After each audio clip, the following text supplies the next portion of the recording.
Bom dia, pessoal. Hoje, dando continuidade à nossa disciplina, estamos quase no fim do semestre, mais um pouquinho, a gente já termina. Hoje, nós vamos falar um pouquinho sobre os objetivos específicos e estratégias da Política Nacional de Atenção Integral à Saúde da Mulher, e nesses primeiros slides eu vou falar resumidamente o que já vimos nas aulas anteriores. No conteúdo anterior, nós falamos bastante sobre a ampliação e qualificação da atenção à mulher dentro da rede do SUS. E nós citamos algumas situações onde ela teria que ser bem atendida, então, focando mais os fatores clínicos ginecológicos. Nós falamos do câncer de mama, falamos das doenças transmissíveis, falamos também dos fatores que levam a um câncer de colo de útero, que vocês até fizeram os trabalhos sobre isso. Aqui, então, só dando um apanhado geral, falando então do fortalecimento à atenção básica no cuidado da mulher, que é essencial dentro da rede básica do SUS, a ampliação ao acesso e qualificação à atenção clínico-ginecológica na rede do SUS, que são os rastreamentos de tumores de mama, a atenção maior aos cânceres de colo de útero também, e as doenças transmissíveis, e citamos lá no final, quase no final, antes da prova, a gente falou bastante também algumas situações do HIV e do HPV, no qual vocês também fizeram uns trabalhinhos sobre isso. A rede do SUS ela é muito importante porque ela tem um programa de estimular e implementar e implantar a assistência em planejamento familiar para homens e mulheres, adultos e adolescentes no âmbito da atenção integral à saúde. Dentro desse contexto, o SUS, o que ele faz? Ele tenta ampliar e qualificar a atenção ao planejamento familiar, incluindo então uma assistência à infertilidade. Tratar essa mulher e averiguar então o porquê que essa mulher não consegue engravidar. Garantir a oferta de métodos anticoncepcionais para a população e idade reprodutiva. Citamos também lá nos slides anteriores, na programação anterior, que algumas UBSs espalhadas pelo país, elas têm dificuldade de gestão, então tem problemas de distribuição de insumos, até mesmo de anticoncepcionais, mas é importante que essa rede amplie o acesso das mulheres às informações sobre as opções que ela tem de métodos anticoncepcionais. Até fez uma questão na prova, qual é o método anticoncepcional mais utilizado, além dos preservativos. Anterior a isso, a gente sabe que é a laqueadura e que as mulheres fazem, às vezes, por falta de orientação ou de outra opção. Elas são levadas a fazer, então, a laqueadura numa idade onde ela tem uma fertilidade, ela é altamente reprodutiva, mas é falta de opção, e falta de ter o mesmo que escolher para a sua vida particular. Elas ficam sem opção e são levadas a isso. E também o estímulo e participação e inclusão de homens e adolescentes nas ações do planejamento familiar. É aquilo que a gente cita também em algumas das aulas anteriores, em que o homem ele deve ser participativo. Ele tem que entender a mulher na sua fase de gestação e participar com ela desse planejamento familiar, quantos filhos terão daí para frente, como pode participar desse planejamento, como planejar essa vida daí para frente, para que haja então uma redução desse número de gravidez, que muitas vezes a pessoa não tem condições de dar uma atenção eficaz, uma atenção com qualidade para todos os filhos, pela questão da necessidade mesmo, e questões financeiras, e questões regionais, e questões de falta de acesso a um cuidado maior, a uma assistência maior à saúde até dessas crianças e dessa mulher. O SUS também trabalha na promoção e atenção obstétrica e neonatal. Essa assistência, o objetivo é que seja qualificada e humanizada, incluindo uma assistência direcionada a um aborto, mulheres em condições de insegurança para mulheres e adolescentes. Construindo também uma parceria com outros atores, um pacto nacional pela redução da mortalidade materna e neonatal, e sabemos que acontece com muita frequência em todo o país, nas regiões mais pobres do país, por mulheres desconhecerem seu próprio corpo, as situações que estão vivendo, ou as próprias doenças que acometem a sua saúde durante a gravidez, qualificando então uma assistência obstétrica e neonatal nos estados e municípios que seja de maneira igualitária e onde as mulheres recebam uma assistência que seja igual para todas, independente da região onde ela resida. Agora, entrando em um assunto novo, nós vamos falar a partir de hoje, nessa aula de hoje, sobre os fatores agravantes dos transtornos mentais nas mulheres.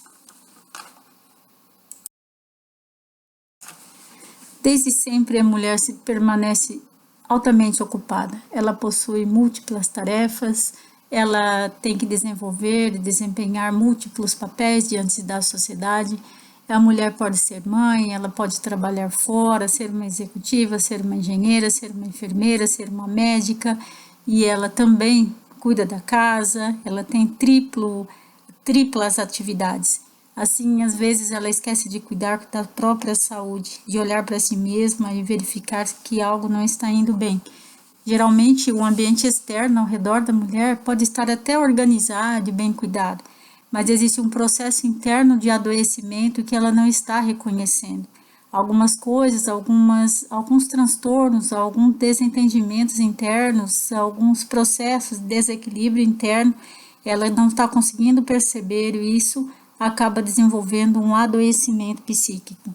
Por exemplo, os problemas psicológicos, a ansiedade, a depressão, os distúrbios alimentares, às vezes não come nada, às vezes come demais, e transtornos associados ao ciclo reprodutivo, que são fases da vida em que a mulher tem alterações hormonais e que está sujeita também a desenvolver algum tipo de alteração psicológica devido às suas alterações hormonais. Mas quais são os fatores agravantes para um transtorno mental nas mulheres? Existem vários fatores que acabam potencializando para que essas mulheres desenvolvam as doenças psicológicas. Uma delas é bem conhecida de todas, que é a jornada repetida e inacabada das atividades realizadas. Vamos pensar então numa dona de casa que faz todo dia as mesmas coisas. Todo dia ela lava, todo dia ela passa, todo dia ela cozinha, todo dia ela faz a faxina e isso não tem fim. São tarefas repetitivas e inacabadas, onde ela não tem mais um objetivo, uma meta, uma atração para levantar da cama e fazer aquele tipo de trabalho naquele dia. Não é só dona de casa, muitas vezes as mulheres acabam saindo de casa para trabalhar e essas tarefas repetitivas, que não se acabam nunca, aquela repetição de atividades, acabam deixando essa mulher angustiada. Ela trabalha, além disso, ela chega em casa, ela cuida da família, ela tem que dar alguma orientação em casa, ou cuidar da casa. Tudo isso acaba tendo um desdobramento, não só físico, como também mental. E não é pelo lado positivo, muitas vezes é pelo lado negativo. Também tem as mulheres que trabalham com produtos tóxicos e objetos perfluocortantes, que acabam se acidentando com esse tipo de produto e acabam desenvolvendo também doenças psíquicas, ou as doenças psíquicas acabam levando essas mulheres a ter esses tipos de eventos ou esses erros na hora do trabalho. A falta de lazer e o descanso, que propicia também um cansaço físico e mental muito grande, um esgotamento mental. Quem nunca ouviu falar da síndrome de burnout, que nada mais é do que o extrapolamento da sua atividade psíquica, onde você não tem mais recurso para buscar psicologicamente e acaba desenvolvendo doenças graves, acaba tendo uma falta de motivação para o trabalho e outras doenças acabam aparecendo junto dentro da síndrome de burnout. A falta de autonomia econômica também, aquela mulher que é presa ao salário do outro, ou ela não tem alternativa, ela precisa de um dinheiro, mas não consegue, ela passa por situações financeiras graves, a repressão sexual, a submissão ao domínio do marido, também leva essas mulheres a ter transtornos mentais. Todos esses são alguns dos fatores que podem predispor ou potencializar o adoecimento psicológico nas mulheres. As relações que a mulher vive no seu dia a dia, elas acabam tendo uma certa vulnerabilidade. ainda aos processos biológicos que estão envolvidos, que contribuem para que haja um prejuízo na saúde mental dessas pessoas, e são elas as fases da vida em que as mulheres passam, que é a menarca, a gravidez, a menopausa, todas agravadas por questões sociais e até também, como a gente já trabalhou em algumas aulas, a violência doméstica. Todas essas fases que essa mulher passa na vida nada mais é do que um potencializador das doenças mentais. É preciso haver um equilíbrio muito grande, um equilíbrio mental, um equilíbrio psicológico, um equilíbrio interno para que não desencadeiem então doenças mentais. O sexo feminino ele acaba sendo privilegiado porque, comparado aos homens, a mulher possui um risco maior, entre 1,54% mais chances de desenvolver os transtornos mentais. Pensando não, a sobrecarga sobre as mulheres é muito maior. Né? O homem ele tem o seu papel na sociedade já quase que definido, e a mulher, ela hoje, ela atua em vários setores, ela acaba muitas vezes sendo o homem da casa, assumindo um papel que seria do homem, de pai e de mãe, e de provedora do lar, e de resolver as questões que são muito mais importantes, né, do que ela pensar em si mesma, e acabam adoecendo. Então, é uma epidemiologia dos transtornos mentais que é muito evidente nas estatísticas mundiais. As doenças mentais, elas se tornam incapacitantes e existem algumas causas que levam essa mulher a uma incapacidade de total para o trabalho, para a vida doméstica, para a vida social, e aqui citamos algumas delas. A depressão, por exemplo, em 13% das mulheres está sujeita a acontecer, a maioria das mulheres, 13% delas acabam desenvolvendo a depressão como doença caracterizada como um transtorno mental. O alcoolismo, em 7,1% das mulheres acabam desenvolvendo, então, esse vício. A esquizofrenia, 4%, o transtorno bipolar, 3,3%, e o TOC, que é o transtorno obsessivo-compulsivo, em 2,8% das mulheres, que acabam desenvolvendo esse tipo de doença. Falando da depressão e suicídio no sexo feminino, a incidência da depressão é de 2 mulheres para cada um homem e a principal causa de incapacidade para o trabalho. A depressão é uma doença mundial, é a dor da alma e a mulher deve se cuidar, deve pensar no que está acontecendo com ela, observar as suas reações frente aos seus problemas e para não desencadear uma depressão, para não se afundar de uma vez e acabar tendo aí uma questão maior que muitas delas acabam optando pelo suicídio. O suicídio é a segunda causa de morte de mulheres entre 15 e 44 anos, uma idade ainda de produtividade, ela é muito mais em mulheres do que em homens, com maior ocorrência em mulheres mais domésticas, donas de casa e estudantes. Os estudos, eles citam os fatores agravantes da depressão que acaba levando ao suicídio. Por exemplo, o patriarcalismo, que é a vida muito fechada em casa, às vezes sem acesso às redes sociais, sem comunicação, sem uma vida em grupo, sem uma vida social adequada. A mulher se fecha em si mesma, vive seus problemas, não compartilha com ninguém, não consegue achar uma ajuda, uma colaboração, e ela não tem outra saída a não ser evoluir para um suicídio. Isso é muito perigoso, né? A violência também na família, quando ela não tem com quem compartilhar esse tipo de agressão que é vivido lá diariamente dentro do seu ambiente doméstico, prefere tomar uma atitude drástica, porque não tem como resolver aquela situação, porque ela também não acha saída.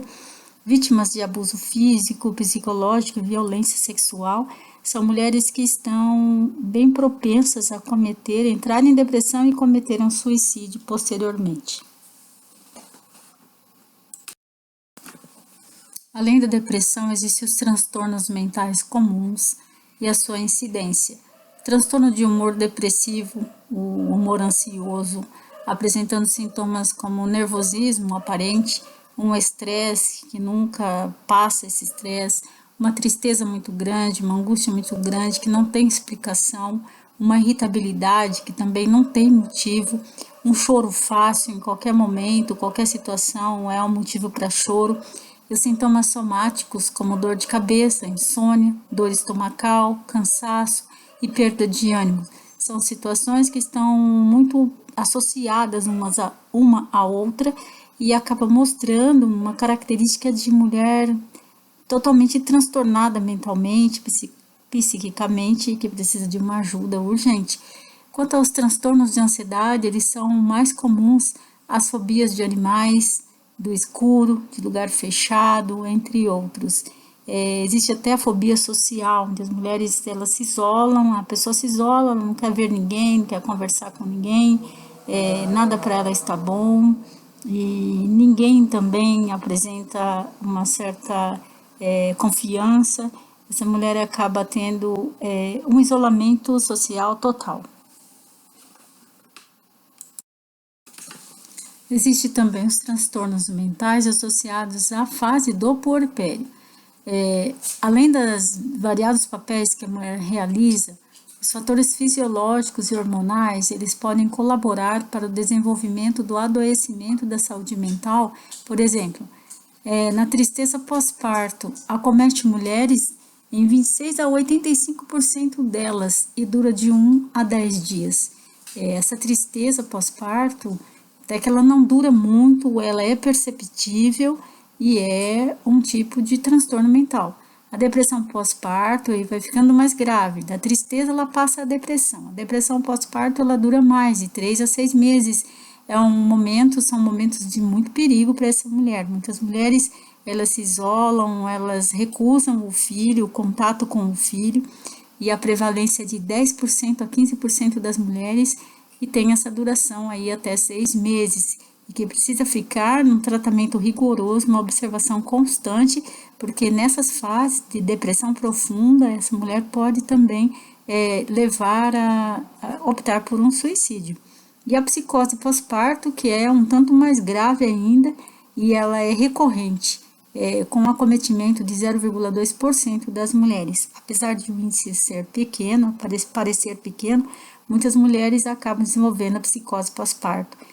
Numa questão muito mais grave, a psicose ela já envolve um transtorno maior e ela acaba vendo coisas, ela acaba tendo mania de perseguição, acaba sentindo coisas que não é devida, que não tem nada a ver com aquele momento que ela está vivendo e requer então um tratamento rigoroso, uma observação constante e um tratamento eficaz para que essa mulher saia desse quadro e não evolua para um suicídio.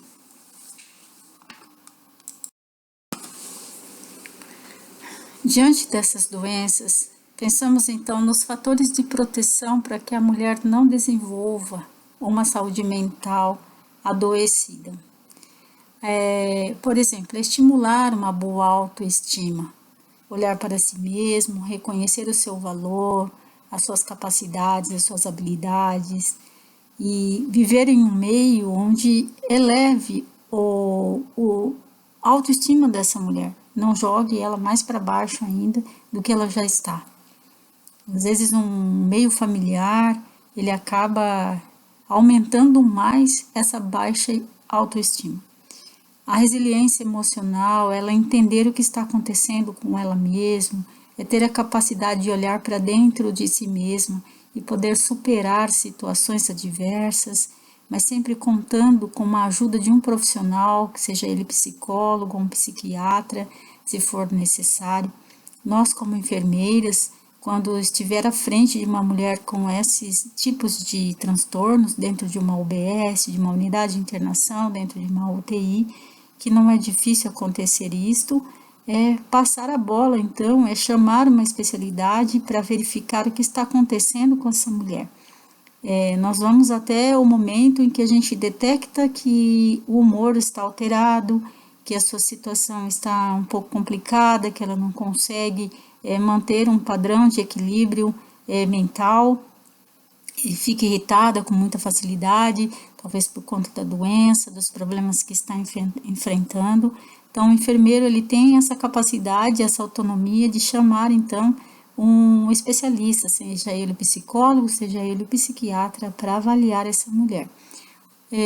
Estimular o pensamento positivo, habilidade social, de resolução de problemas, de gerenciamento do estresse, e desenvolver então um autocontrole para que não fique desequilibrada em todas as situações que acabam enfrentando, realizar uma atividade física que acaba ajudando no relaxamento físico e mental, ter um tempo de lazer, ter uma realização pessoal e profissional, procurar fazer aquilo que gosta, diminuir o tempo de trabalho, ter tempo para olhar para si mesmo e ter o apoio da família é muito importante nesse momento para ajudar essa mulher a superar as dificuldades.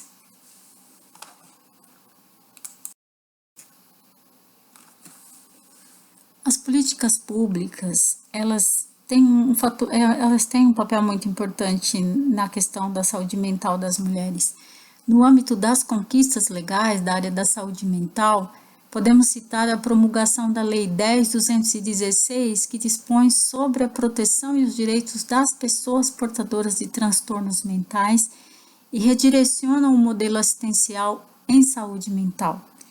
Começa então a se ver a pessoa com problemas mentais de outra forma, como passível de ser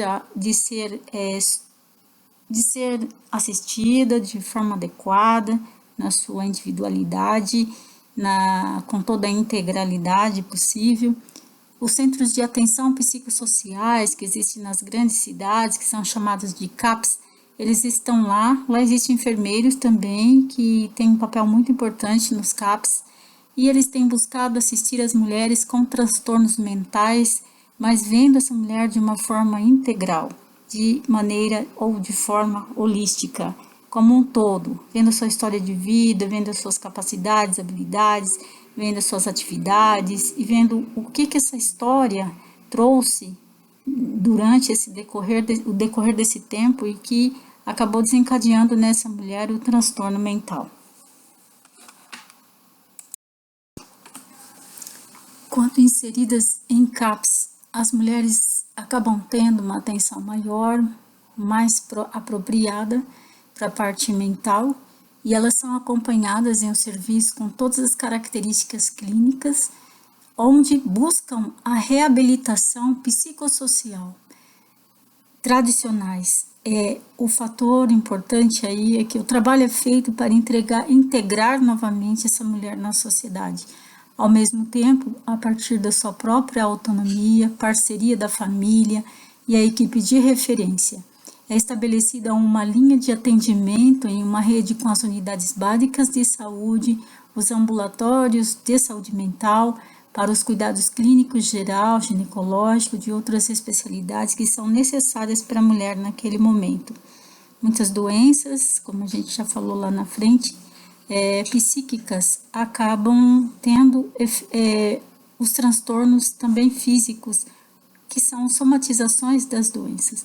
E essa mulher, então, ela acaba sendo vista de forma geral em todo esse contexto aí de saúde para que ela seja reabilitada e que volte às suas atividades normais o mais provável, um tempo menor possível.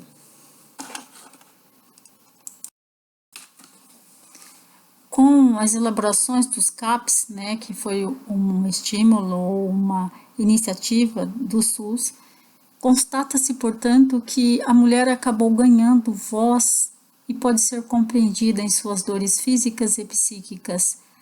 Ainda pode não ser uma realidade em todos os locais do país, pode não estar presente em todos os serviços de saúde, mas existe uma perspectiva de oferecimento de uma assistência mais integral para essas mulheres nessa situação. É uma situação criativa, inovadora, é uma condição, aliás, criativa, inovadora, que há muito o que ser feito para essas mulheres, e se refere à organização de um trabalho em saúde acerca da questão da saúde mental, onde a mulher ela é abordada de uma forma integral e que ela pode ser vista então nas suas dores da alma, e que pode ter uma assistência direcionada para resolver as suas situações nesse sentido.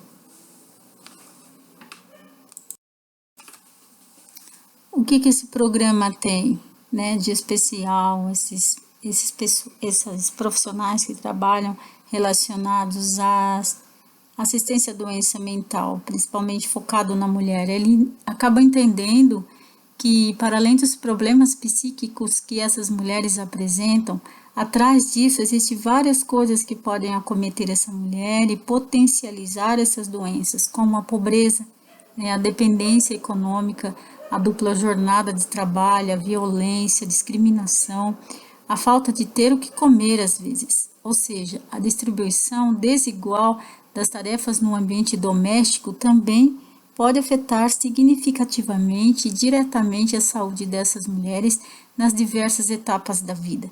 Então, ela tem que ter aí um equilíbrio na sua vida, em todas as etapas, em todas as fases e todos os setores da sua vida, para que ela não desencadeie uma doença mental.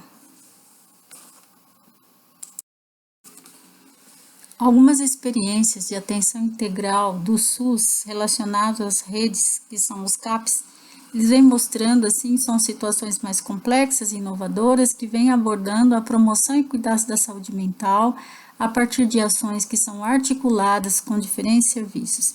Assim, é necessário que se dê prioridade à articulação intra e intersetorial, a fim de se ampliar um leque de ações que incluam respeito à pessoa humana, seus desejos, experiências, valores e cultura.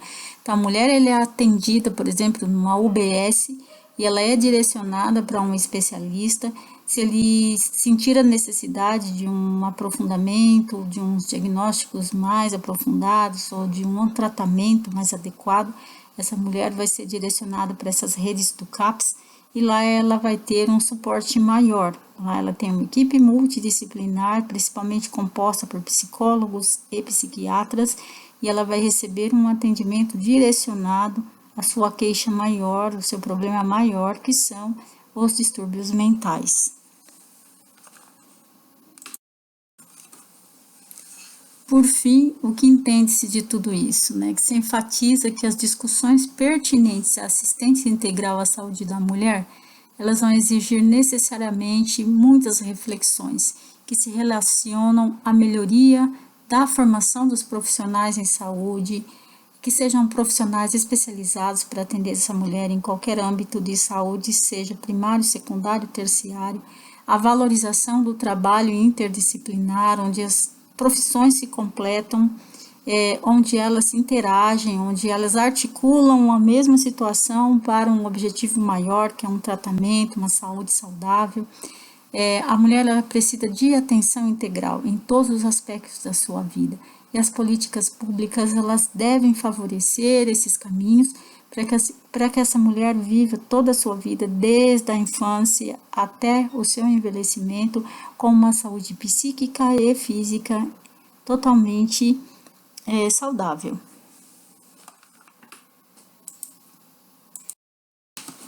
Finalizando essa aula de hoje, deixo aqui um recadinho para todas as mulheres, para todas nós mulheres. Mulheres, cuide-se não só fisicamente, mas também mentalmente. Nós precisamos estar íntegras, né, inteiras, para enfrentar essa nossa vida aí de escolha, que é a enfermagem.